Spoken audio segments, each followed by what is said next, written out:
All right, so you guys, I cut it short because I know Mark's a busy man. We have Mark Campbell here, who's a software engineer, and Mark's going to talk to us specifically about software and AI. We wanted to really kind of talk to you, Mark, and thanks so much for taking the time to be on the show. And we want to talk to everywhere you go. People are talking about AI this and AI that, and we're wondering what's going on really with AI. Is this more hype than anything? What's really going on with that?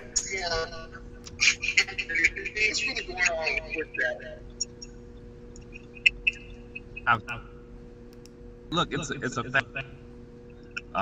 Every 5 minutes, there's something new happening, and technology is changing so quickly that the people who are building the technology can't even keep up with it. So, despite there being a lot going on, it's hard to tell where it's going. But we all making guesses, and we're all trying to figure it out at the same time.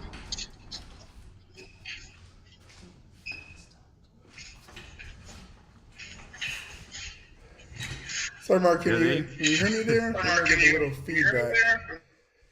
Uh, I Can you hear hear you me? before. It's a little jumping. I think. Not sure Mark's I can hear you. connection. Okay. Okay, I'm about to stop. I can't hear you though. Okay, you can hear me okay. So, with this, a lot Yeah, of I can times hear you. we've had a problem where our people, specifically people of color, have been late to the game. And everybody, I mean, I get literally, I kid you not, probably 5 or 10 emails a day. If you're not on AI, you're going to miss out. If you're not on AI, you're going to be going out of business. If you're not on AI, you're not going to eat today. And it's just all this stuff. And is this something that we can kind of, well, it's hard to get in front of it. It's something we can jump on now. Should we jump on it? What if you have a job that's labor specific? Is AI going to do anything in that sector, would you say? Yeah, I mean, here's the thing. It's going to affect every sector, whether you know it directly or indirectly. And honestly, and I've heard a lot of folks who are saying, if you don't get on it, you're going to miss the boat. And I feel like we have to pay attention to it, and I have to feel like we should be moving in the direction of trying to understand it more. But a lot of it is like, people who are trying to monetize on AI and they don't even understand it. And so we are going to have to learn a lot more and be more intentional about not only what we're learning, but who we're listening to when we're learning it. But there's a lot of resources out there that exist to just figure out, okay, well, how should this affect me in my market? I mean, I just did a talk probably a week ago at Bowie State University over at HBCU when we're like helping people become more aware of what's happening with AI. And the one thing I said was, look, even we have a bill that just came out, the executive order from the president. Take the time to even just run it through Chat GPT and go, how does this affect me? It's a free resource. People want to understand how to use it. Go ask the thing. How should I be learning this? How is this going to affect me in my particular industry? And then start going from there. Wow. Okay. And it's funny you mentioned that. I know there is a number of different learning machine modules out there. ChatGPT being one of the most well recognized. And I was using Google Bard AI, and I thought it would be more dynamic. I thought it would work better because it had access to all of Google's data centers. But I found when I asked it, specifically because, we have a television network and we have our own original content, I said, give me a 3 minute short.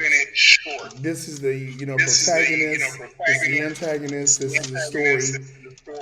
Even though I guess ChatGPT by the developers on a mission is kind of what we call almost not really air gapped, which means it doesn't have access to the internet, but the learning module is not in 2023. It's not up to this time frame. It gave me a better script more nuanced, more realistic, more believable than the Google Bard AI did, which has access to the entirety of Google's data centers. Is this something that, and I'm not, being in space, they just ended the SAG after Hollywood writers strike, right? They decided to go back to work. They have a 3-year contract. And I kept saying, they better hurry up and end their strike before somebody in the studio goes, you know what? We could probably replace them by just doing the AI thing. And I think that was in the contract. I know as far as their images are concerned, when it comes to image manipulation and AI.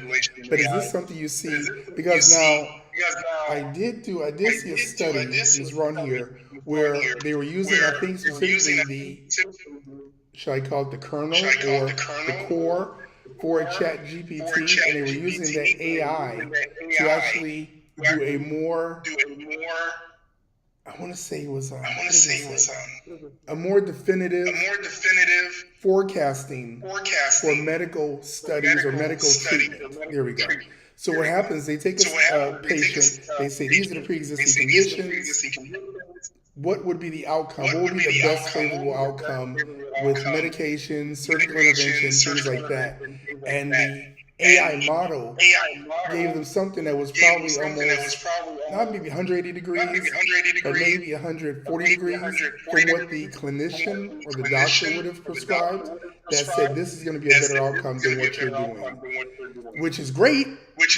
But when I think about big pharma, can't they use the same model to go, how can we keep a person on the medications, keep them right on the precipice of death, and keep them eating? I mean, it's like you can use it for good or good or for evil. What do you think is going to happen as this, progresses? I mean, there's some good and bad, right? I feel like the good actors are going to try their best to get the data that they want in there. And the thing about the data sets, because you were talking about, the information you got from Bard versus ChatGPT.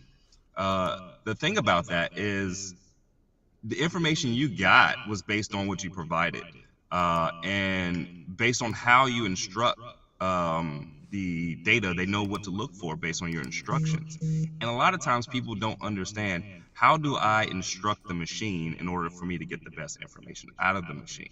And I don't think this is any different, right? And so when I look at us giving data to them as far as like medical stuff and the way these big marketing agencies are going to use it, well, it's based on how we instruct the machine, right? And so if we don't instruct the machine properly, we're going to find a lot of bias in what they're saying. I had another discussion a while ago. Someone was saying we were talking about ethics and how AI can give you a bad diagnosis because most of the data that's given to them is by people that don't look like us. So it's skewed when we're putting the same information that maybe some 43-year-old male white individual might put in, because the data is skewed to something to them, but it doesn't understand maybe a pre-existing condition that will come with something that a black person would experience. So the data itself isn't perfect. I don't know if there's a world where there is perfect data, but I do think as time goes on and as we grow, there's enough people who are questioning the data set that we're instructing, that we are given a more tailored experience and understanding exactly when it does respond to us, knowing where that data comes from, right? So if Big Pharma says, hey, we want our own thing, we as the end user, as long as there are enough people asking these questions, we as an end user should have a right to know, okay, I see the response you gave me, but where did you get that information from? Gotcha. So I see that. Gotcha. Wow. Okay. So this is something that it crosses and it seems to touch all ethnicities, all job skills, because even if you're working in a labor specific industry, what affects that industry and how that labor is interpreted and distributed is going to be affected by AI. My son I just graduated. My youngest son just graduated Chico State, and he has a degree in computer programming. So he got hired by Amazon in their robotics department. And I said, "Wow, are you working on the robots in the warehouse?" He said, "No, Dad, we just program the robots." I said, "But did you know?" Because I was watching a CNBC report. I said, "Those robots are actually being programmed and actually being able to replace and be more efficient than human workers." He was like, "Oh, I didn't know about that." So his work indirectly corresponds to a labor specific job function. So with that, how do we, as people of color, start to capitalize on this? Because historically, our creativity, our talent, hell, even our music, everything has exported well and benefited a lot of other ethnicities, but not us. How can we get on board and really take advantage of this whole AI movement? Yeah. So I think this is like two areas where this is like strongly impacting us. One is going to be education. How do we go about educating ourselves? And I grew up in a relatively poor area. In working in the PG County schools in Maryland, where there was a lot of disadvantage, where we didn't have the same resources. And I went to a 2A high school, which is a significantly smaller high school than the larger high schools. We were right down the street from a really large high school, and we didn't have access to the same resources. And one place where AI could have an advantage where it was never seen before is, equalizing the educational resources. Where, you have a classroom that's overloaded. There's not enough teacher to student ratio for you to have an even number of people in the classroom, so people can't get equal education. Whereas I can use and take advantage of AI to further educate myself. I mean, for me, now finding out as an adult that I'm neurodivergent and I have ADHD, finding this out as an adult. As a kid, I didn't know, and those resources were never open to me. They really didn't exist.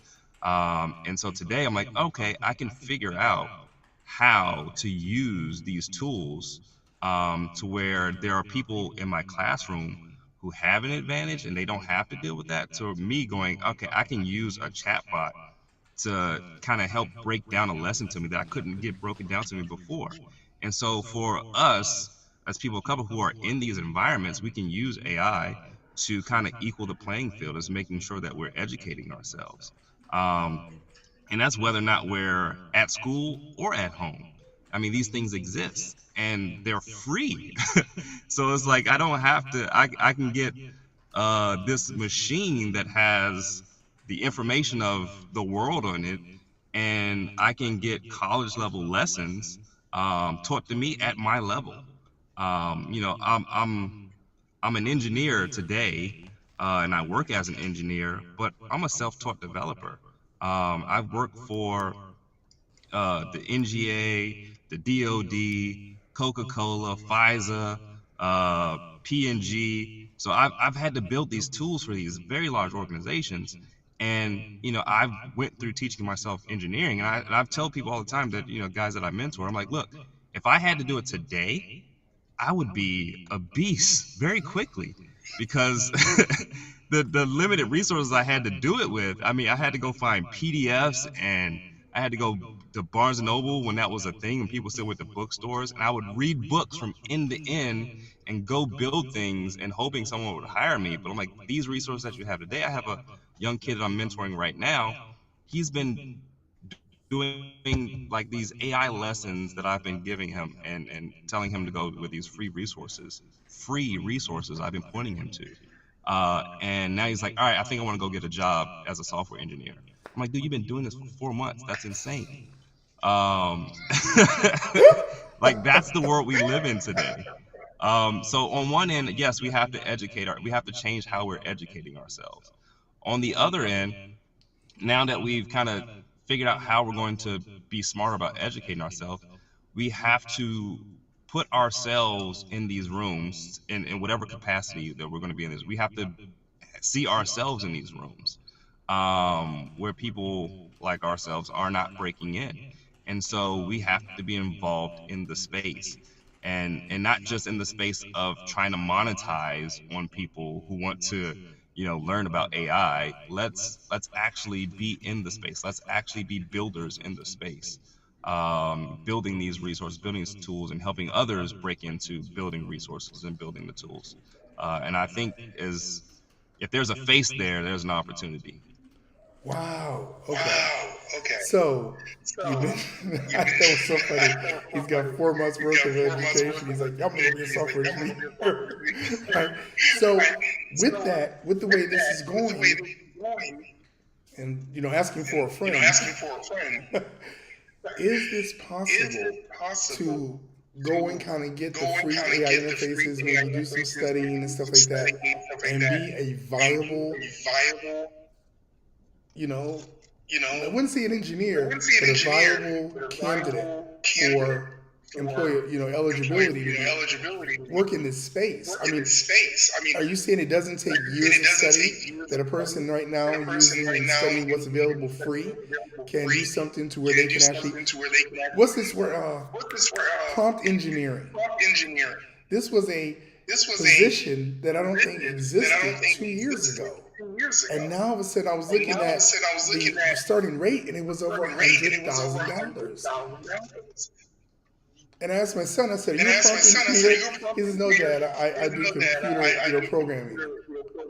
He was like, I did some AI stuff, Dad, but I don't do AI. And I'm like, wait, that's the whole thing? I thought it was, you do the flux capacitor. Is this really something, I mean, do you do prompt engineering? Well, you do more than that, but is that something that a person could learn free? Absolutely. The tools exist. You got learnprompting.org and what is it? I think it's what is it, deeplearning.ai or something like that, where they have these free courses. I mean, there's a prompt engineering course that is backed by OpenAI on the platform. So it's one of the few courses that are backed by OpenAI. And these websites have these courses for people to take, and they exist. They're free, and they're out there today. They have paid courses on their website, but these are free courses. A majority of these courses are free to get your introduction into it. So much so that you got what I feel like is going to happen more and more often. You got your big companies are going, hey, look, we want more people in this space, and we're willing to fund these projects, these courses, to get more people in this space. And so, again, this space is so new that a lot of these companies like, look, there's not enough people to work in the space, so we have to build these projects to get more people to work in the space, and there's not enough people to fill them. So I'm like, all right, I see these resources, and I know if just people just plug into them, the opportunity is going to be there. And mind you, we're still in a very early stage. So the job market is, I mean, these opportunities are going to keep opening up, and the people who are taking the time to learn this stuff now, I mean, you can't have a degree for this because they don't exist yet. So if you say you have the experience and you've been doing the training courses, what are they to say? Right? Like, okay, well, this guy has been running through our training program. Like Amazon says, hey, look, we're going to do a machine learning training course. We're going to do an AI training course, so you can work for Amazon. And we're going to offer these training courses. And, because we can't hire anybody because the degree doesn't exist yet. So if I go exclusively through an Amazon course, I can get hired by Amazon. I mean, this is the stuff that's happening right now. Wow. Okay, did you guys hear that? So now's the time to, and you said it's called deeperlearning.ai. Yeah. There's learnprompting.org, and I believe it's deeplearning.ai. And wait, let me copy this down because I want to share this. You guys watching this on the replay, on the network, look in the chat, and it's called deeperlearning.ai and promptlearning.ai? Learnprompting.org, started by some kids out of Maryland University. I didn't know that. I actually just met them recently. Started from young guys out of Maryland University, and they have the only other course. I think there's 2 courses that are backed by OpenAI. And they have one of the courses that are backed by OpenAI. Free. So this is a way for people to really get that kind of, and so we got the graphics on the screen. Our producers put that on there. So this is a way for people really to kind of get hold of that and not be afraid of it, because they were saying, I was talking with a friend yesterday, and she said, number for friends are like, this is going to be the second coming, this is going to be, you know the apocalypse. And she said, these same friends said that about the cell phone. They said that about Y2K. Every time there's a new iteration of technology, people are like, that's the end. There it is. Versus embracing it and seeing, and like I said, we've seen how this is changing everything, especially the space we're in, and for us, I know people are going to hate when I say this, but I'm excited because there was a movie, I think it was with Al Pacino, probably 10, 15 years ago. Oh my God. It's probably 10, 15 years ago. Where he actually created this artificial celebrity. And I forget what it was called. If anybody knows, you guys put it in the comments. But they basically, she didn't exist. She was artificial. But he made her into the world's biggest star. She released albums. She did movies. She had throngs of fans. But she wasn't real. She was just something that this programmer made. And he was a Hollywood producer who had a number of flops. And he took it and he made her. And so when I look at stuff like that, maybe that was a foreshadowing to, something now we can do. So it would be great for me not to have to pay SAG rates and everything, and be able to make something in the house that's not going to ask for vacation time, off time, me to talk to their agent. I can just say, hey, here's our celebrity, right here in this drive, and I put him to work when I want to. So I can imagine that. Oh man, the future is exciting and scary at the same time. So you said you do talks. How can a person engage if they want you to come talk to their organization? How can they reach out to you and talk to you? I mean, right now, look, I've been in speaking in this space for since April of this year. I wasn't technically talking to anyone. I was like, in my own little box building, and my parents, they were telling me something about AI, killing us, and some they heard on the news, and I said, I don't know where you're getting information, especially considering your son is actually building this stuff, and I could probably give you more factual information. I realized maybe I should be speaking more, because if they're getting bad information, then that means there's a ton of people who don't have a son in this space who are getting horrible information. Yes. Yeah, so I've just been on different platforms. You can find me at ARTSMC, ArtsMC, on virtually every platform, LinkedIn, Instagram, Facebook. It's ARTSMC. And then, or mail me under my company, Mark at melville.app. And usually you can find me. And we can start touching base. So I'm not a hard person to find. Excellent. Well, Mark, thank you so much for taking this time and really kind of breaking it down and giving us some information about how we can really start to get into the space and really start to own it and really start to make strides that will help us go forward and not just be in a silo and watching another shift, another paradigm shift, and not being able to take advantage of it. Mark, thank you so much for your time today. Awesome. All right. Well, you guys heard it. You want to talk with him? The man is a wealth of knowledge, knows what he's doing, and you definitely should reach out to him and have him talk to your company organization about the future of AI. Once again, Mark, thank you so much. Thank you for having me. Bye-bye.